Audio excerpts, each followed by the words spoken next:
hari Senin tanggal 11 Oktober 2021 dimulai.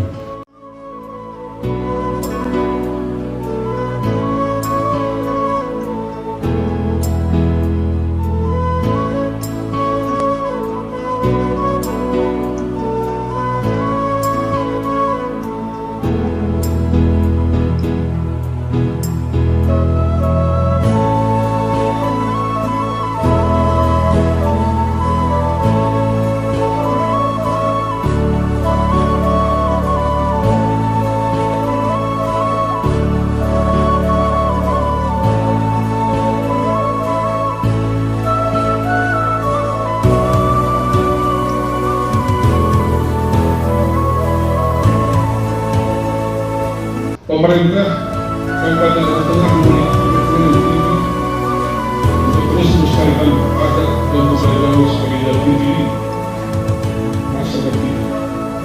Sebagai contoh dari masuknya adat dan budaya dalam kurikulum kota Bogor.